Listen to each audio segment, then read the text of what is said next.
Gereja yang Kudus dan Amseri 2. Kita akan kembali belajar melanjutkan yang kemarin. Hari ini kita akan belajar tentang gereja yang kudus dan seri yang kedua. Seri yang kedua. Ya, nanti minggu depan baru seri ketiga. Pak Nanang bisa tampilkan pengakuan iman rasuli ya. Yang di SC Worship kemarin kayaknya. Kita lihat teks atau naskah pengakuan iman rasuli, ya. Ya, terus sampai di terus ya. Masih lagi.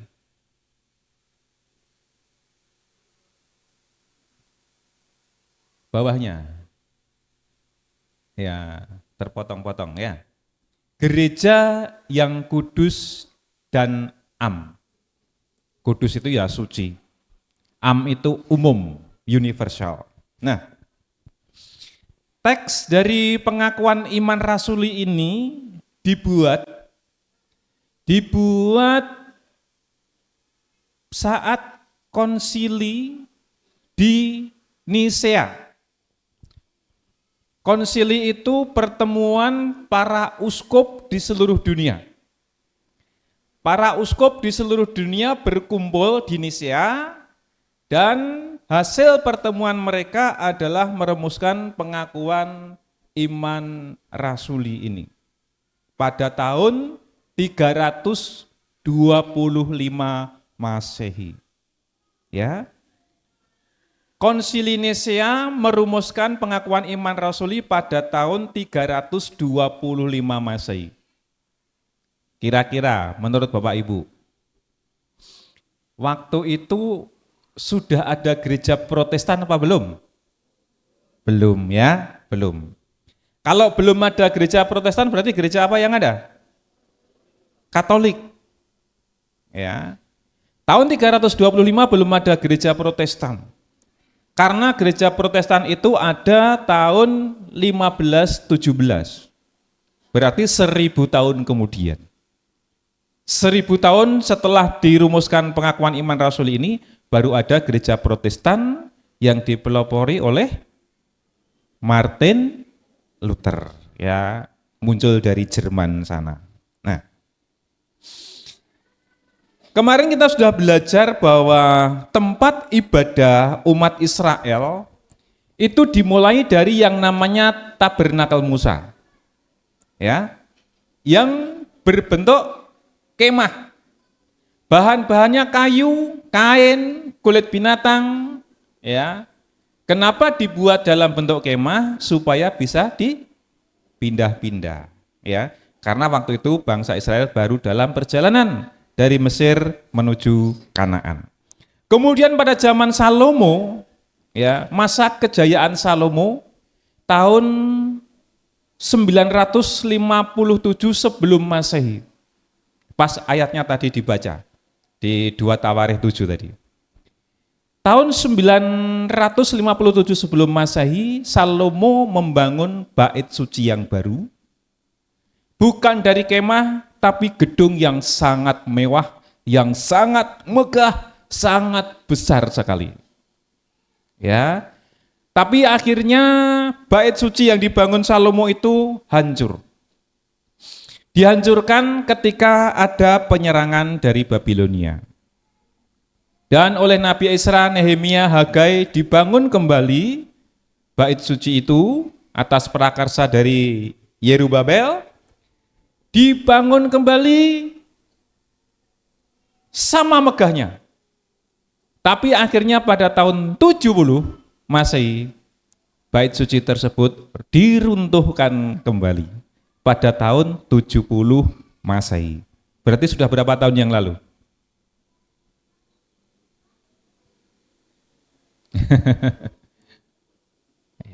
Ya pokoknya 2000 tahun yang lalu lah. Iya toh? 2000 tahun yang lalu. 2000 tahun yang lalu bait suci ini dirobohkan dan sampai hari ini belum ada penggantinya. Tapi bangsa Israel sudah merancangkan akan membangun bait suci kembali di tempat yang sama. Dan ini merupakan salah satu tanda akhir zaman. Salah satu tanda akhir zaman ketika bangsa Israel membangun bait suci ketiga di tempat yang sama. Padahal di tempat itu sekarang berdiri sebuah masjid yang disebut dengan Masjid Al-Aqsa. Nah, jadi kita nggak tahu kira-kira nanti kejadiannya seperti apa kalau umat Israel jadi membangun bait suci di tempat itu. Nah, kemarin juga kita sudah belajar bahwa di dalam kemah suci dan juga bait suci ini terbagi atas 3 ruangan. Yang pertama adalah pelataran, yang kedua ruang kudus, yang ketiga ruang maha kudus. Di ruang maha kudus ini ada sebuah perabot yang namanya tabut perjanjian. Isinya apa saja? 2 loh batu, tongkat Harun, ya buli-buli berisi mana. Dan setiap orang yang menyentuh perabot ini, dia akan mati. Karena ini merupakan benda yang sangat sakral, ya, sangat sakral. Seorang imam besar pun ketika masuk ruang maha kudus ada kemungkinan mati. Kalau dia tidak menjaga kekudusan hidupnya. Ya, sehingga ketika imam besar itu masuk, kakinya bagaimana? Diikat pakai tali dan dikasih kerincing-kerincing. Ya, supaya kalau dia kelamaan di dalam ruang maha kudus kok enggak bergerak, kok diam. Nah, ditarik. Kalau masih bunyi-bunyi, oh masih hidup. Tapi kalau enggak, langsung ditarik keluar. Ya. Jadi bait suci ini benar-benar harus dijaga kekudusannya, harus dijaga kesuciannya. Sehingga ketika Tuhan Yesus menghadiri perayaan Paskah dan melihat bait suci ini dijadikan tempat jualan, maka Tuhan Yesus marah. Coba lihat di Yohanes pasal 2. Yohanes pasal 2 ayat 13, 14, 15, dan 16. Yohanes pasal 2 ayat 13 sampai 16. Saya akan bacakan, Bapak Ibu menyimak. Ketika hari raya Paskah orang Yahudi sudah dekat, Yesus berangkat ke Yerusalem. Dalam bait suci didapatinya pedagang-pedagang lembu. Ini bait suci ini. Di bait suci ini untuk jualan apa? Lembu itu apa? Sapi. Ya. Didapatinya pedagang-pedagang lembu, kambing domba, merpati, dan penukar-penukar uang duduk di situ. Apa yang dilakukan Tuhan Yesus? Ia membuat cambuk dari tali, lalu mengusir mereka semua dari bait suci dengan semua kambing domba dan lembu mereka. Uang penukar-penukar dihamburkannya ke tanah dan meja-meja mereka dibalikkannya. Kepada pedagang-pedagang merpati ia berkata, ambil semuanya ini dari sini. Jangan kamu membuat rumah Bapakku menjadi tempat berjualan. Kalau di kitab Markus, jangan jadikan rumah Bapakku sebagai sarang penyamun. Ya. Jadi Tuhan Yesus marah. Karena bait suci tidak dijaga kekudusannya. Dipakai untuk jualan. Jualan binatang. Binatang untuk korban. Ya.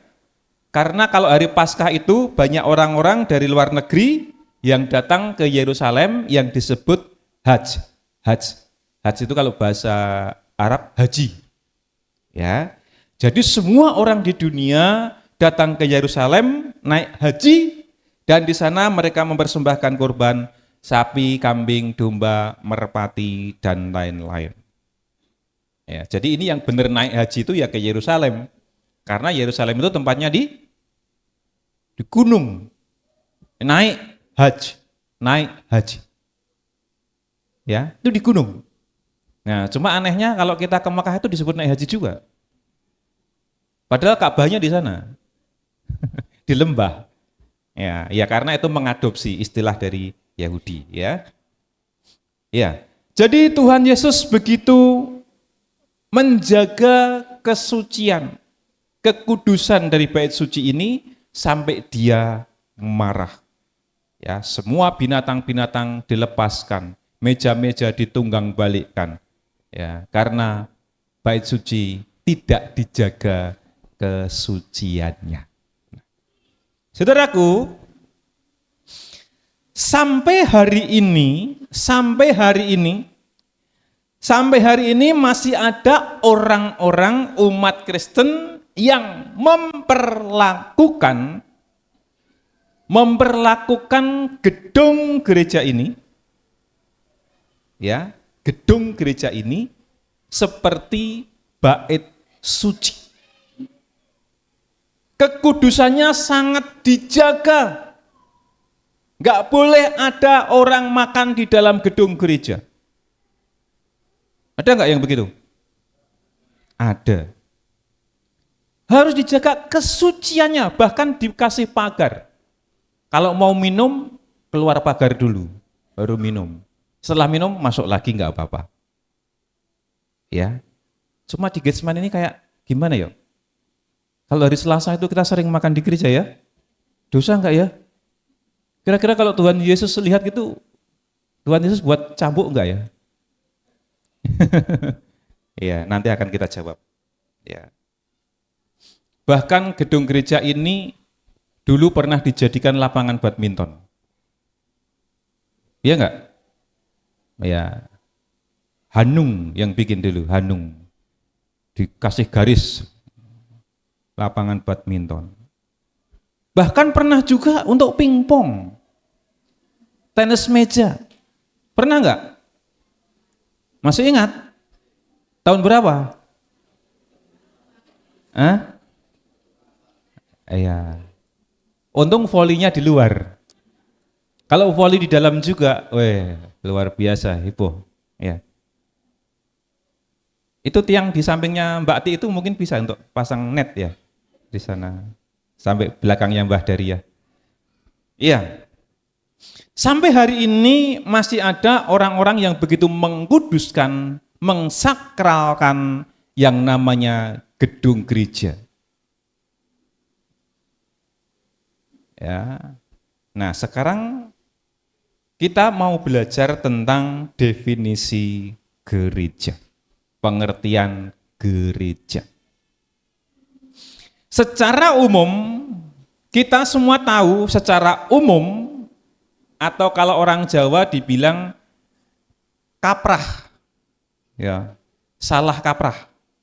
Gereja itu adalah sebuah gedung, ya, biasanya ada menaranya, ada loncengnya, terus di dalamnya itu ada orang-orang yang memuji Tuhan, berdoa, mendengarkan firman, memberi persembahan, itu namanya gedung gereja. Sehingga kalau kita ditanya tempat ibadah orang Kristen namanya apa? Apa namanya? Gereja. Nah, sekarang kita mau lihat firman Tuhan, kita akan lihat sebenarnya gereja itu apa.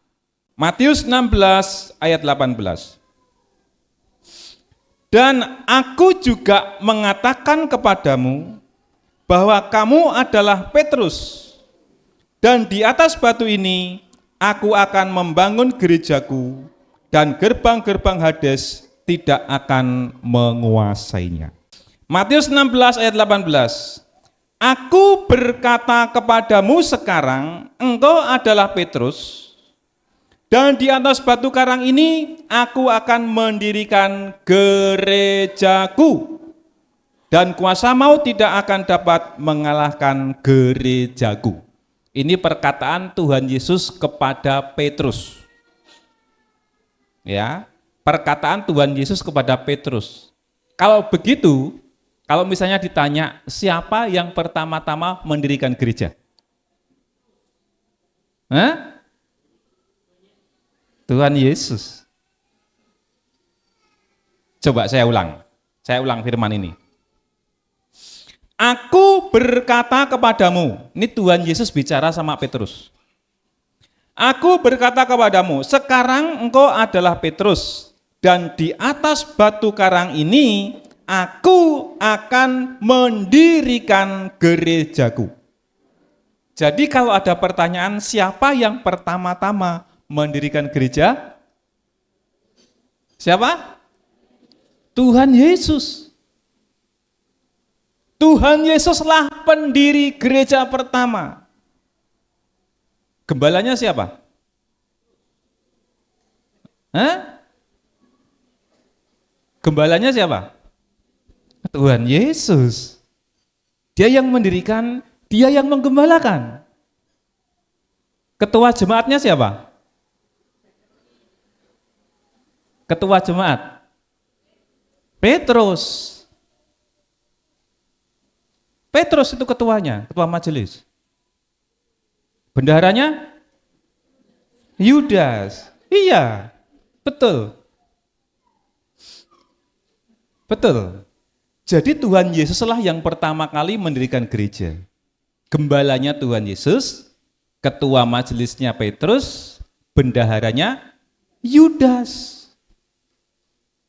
Nah, Pak Nanang lihat di bahasa aslinya, bahasa Yunani. Ya, jadi Alkitab yang kita punya ini Perjanjian Baru itu aslinya berbahasa Yunani. Karena waktu zamannya Tuhan Yesus, bahasa Yunani ini menjadi bahasa internasional. Jadi Alkitabnya ditulis dengan bahasa Yunani. Kalau Tuhan Yesus ngomong-ngomong dengan bahasa Aram. Hakal dama, Evata, Talitakum, nah, itu bahasa Aram. Itu bahasa yang digunakan Tuhan Yesus bicara. Tapi kalau dalam tulisan-tulisan itu pakai bahasa Yunani. Kalau dalam ibadah pakai bahasa Ibrani. Ya, beda-beda. Alkitab kita pertama itu bahasa Yunani yang asli. Nah, ini. Saya nggak mau membacakan semuanya karena nanti Bapak Ibu juga nggak tahu bunyinya apa. Iya toh? Tapi saya akan terjemahkan yang gereja tadi di atas batu karang. Kalau Bapak Ibu lihat kata-kata yang paling kanan, baris kedua itu ada tulisan Petra. Ya. Yang paling kanan baris kedua itu Petra. Petra itu Petrus, batu karang. Nah, di bawahnya itu ada kata eklesian. Itu kalau dalam bahasa Indonesia gereja, eklesian. Ya. Jadi gereja, kata gereja itu yang ada di Indonesia. Kalau di Amerika namanya church. Ya. Kalau di Portugis, igreja. Nah, jadi asal-usul kata gereja itu dari kata eklesia. Eklesia ini terdiri dari dua kata. Yang pertama adalah kata ex. Ex itu artinya keluar, ekspor, expose, exit. Ex itu keluar. Kata yang kedua adalah kaleo. Call. Apa? Panggil. Jadi eklesia dari dua kata ex kaleo. Keluar dipanggil. Artinya adalah orang-orang yang dipanggil keluar. Itu arti eklesia. Sekali lagi ya, biar jelas. Gereja bahasa aslinya adalah eklesia.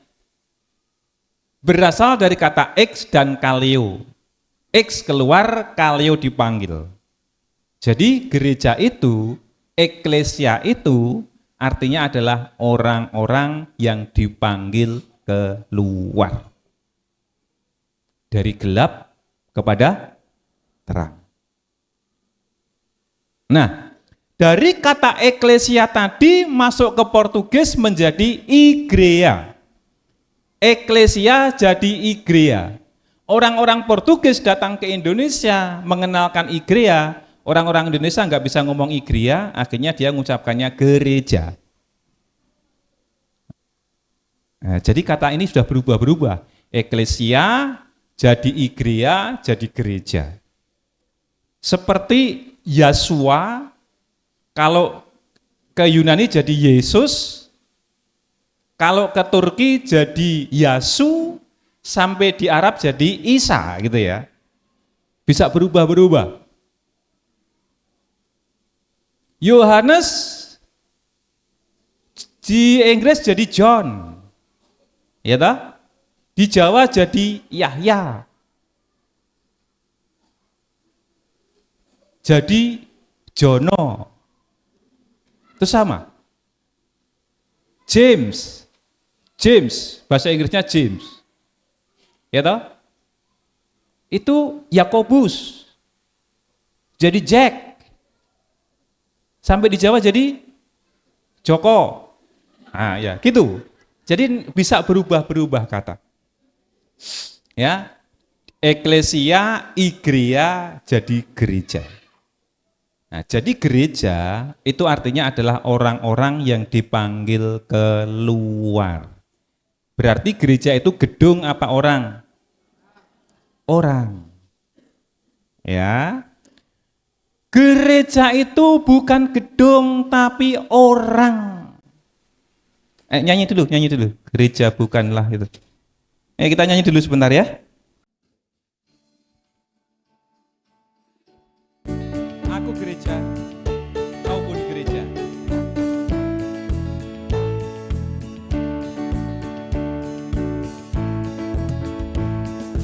Aku gereja, kau pun gereja, kita sama-sama gereja, dan pengikut Yesus di seluruh dunia, kita sama-sama gereja.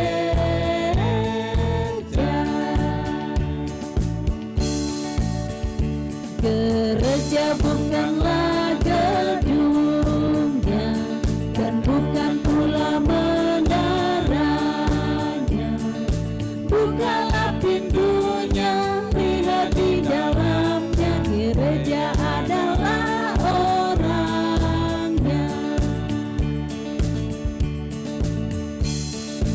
Aku gereja, kau pun gereja, kita sama-sama gereja, dan pengikut Yesus di seluruh dunia, kita sama-sama gereja. Berbagai macam manusia. Berbagai macam manusia, terdiri dari bangsa-bangsa, lain bahasanya dan warna kulitnya, tempatnya pun berbeda juga. Aku gereja, kau pun gereja, kita sama-sama gereja, dan pengikut Yesus di seluruh dunia, kita sama-sama gereja.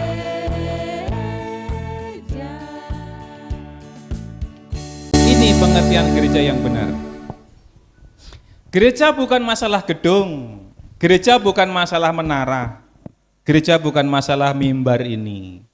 Tapi gereja adalah sekelompok orang-orang yang dipanggil keluar, ekskaleo.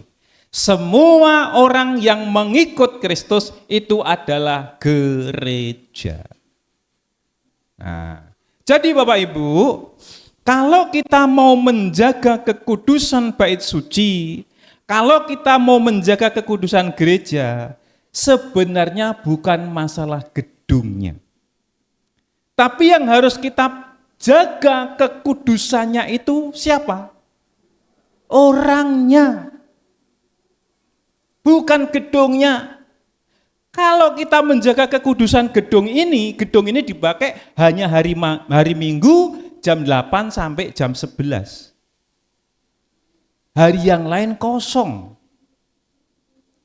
Apakah Tuhan tinggal di gereja ini? Kalau Tuhan tinggal di gereja ini, kasihan. Mereka ketemu umatnya hanya 2 jam seminggu. Di waktu yang lain Tuhan nganggur. Iya enggak? Nah, jadi pengertian gereja bukanlah gedungnya, bukanlah menaranya, tapi orangnya.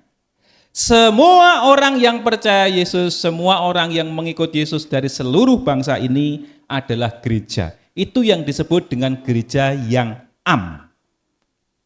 Am itu artinya umum, menyeluruh, seluruh dunia ini.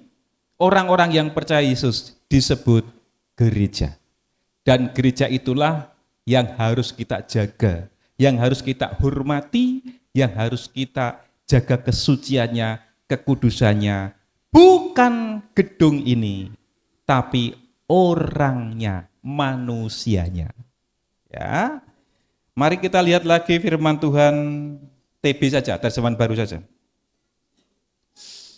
Kita lihat firman Tuhan di 1 Korintus 6 ayat 19. 1 Korintus 6 ayat 19. Bunyinya begini, perhatikan baik-baik supaya tidak salah paham.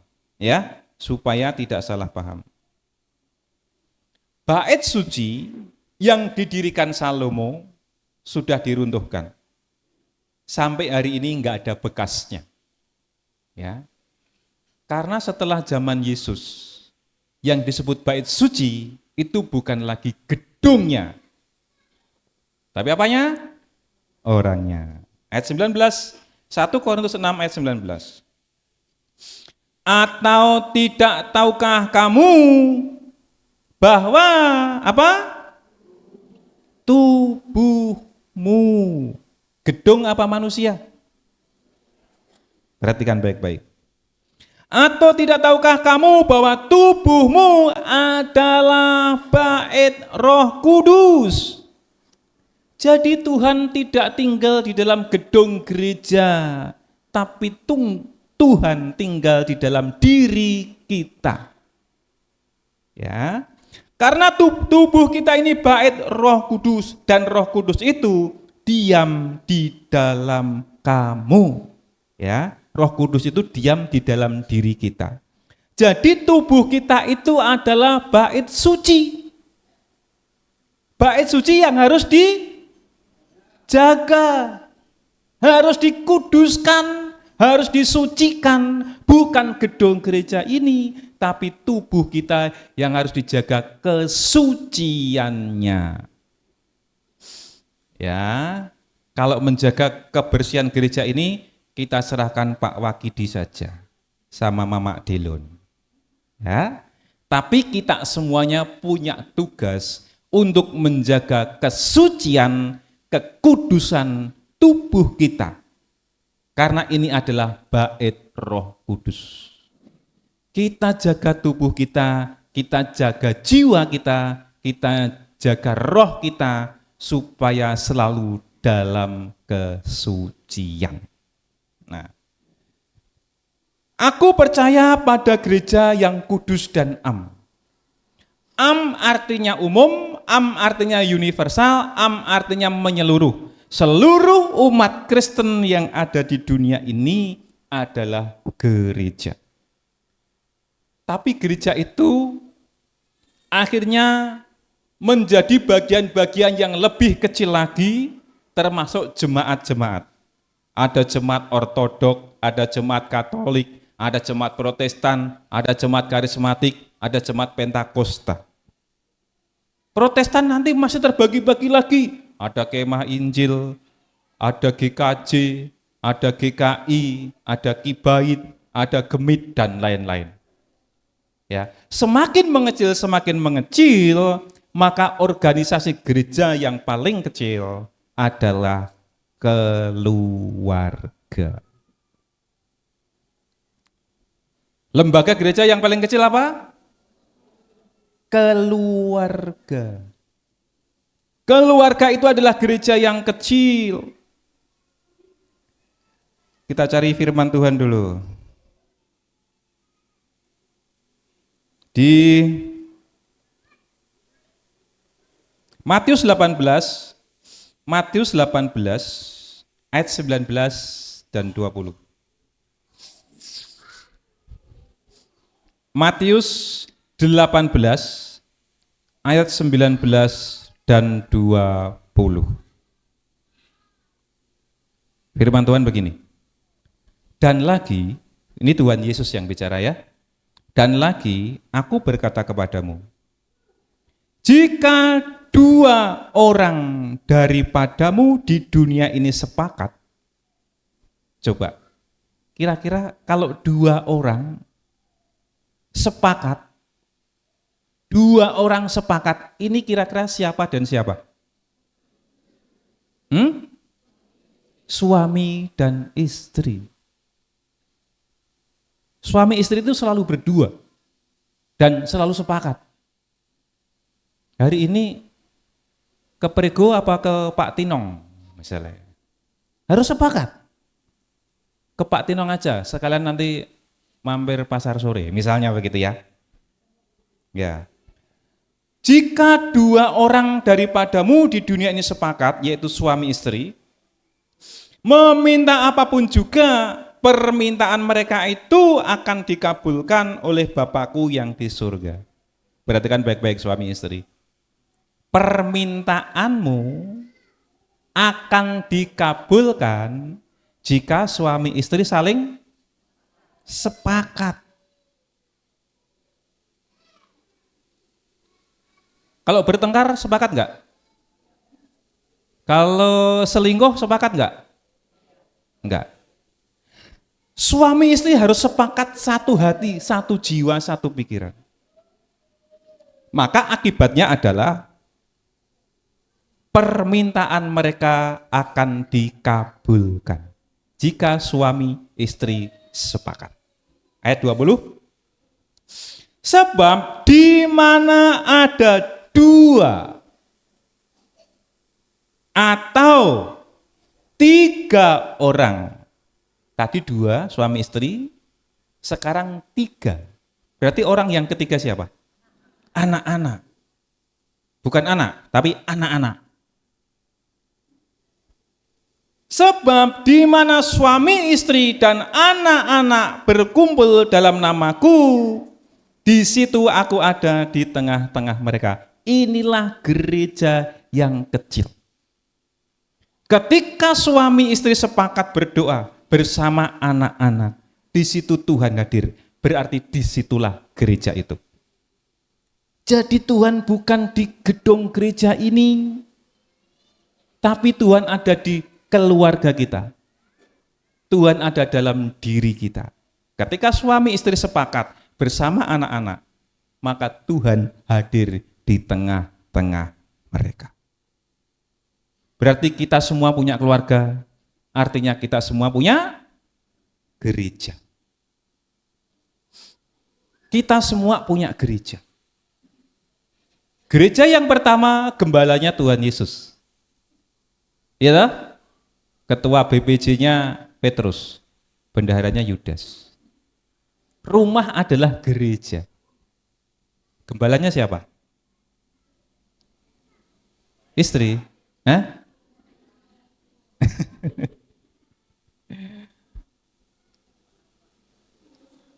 Tuhan Yesus gembalanya. Suaminya sebagai imamnya. Iya toh? Imam itu yang memimpin. Istri jadi bendahara saja deh. Ya. Ya, jadi lembaga keluarga ini adalah gereja kecil. Perhatikan baik-baik, gereja kecil ini harus dijaga kekudusannya. Dijaga apanya? Supaya Tuhan tidak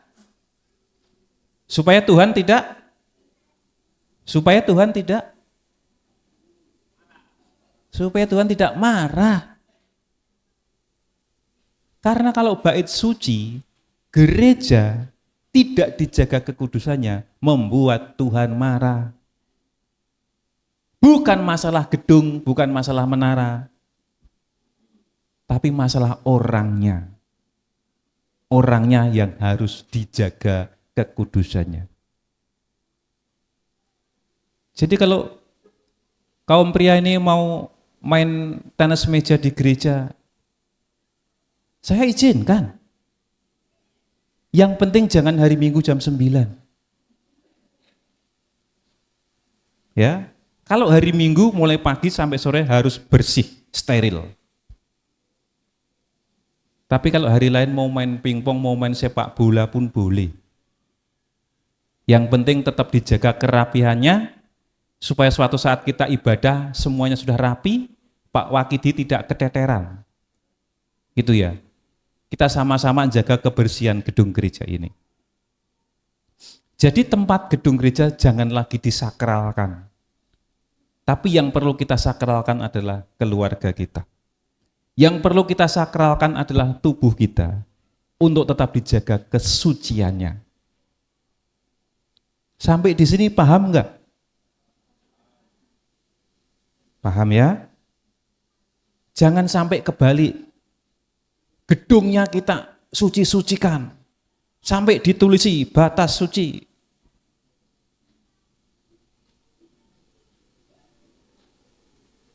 Orang masuk bawa aqua gelas dimarah-marah.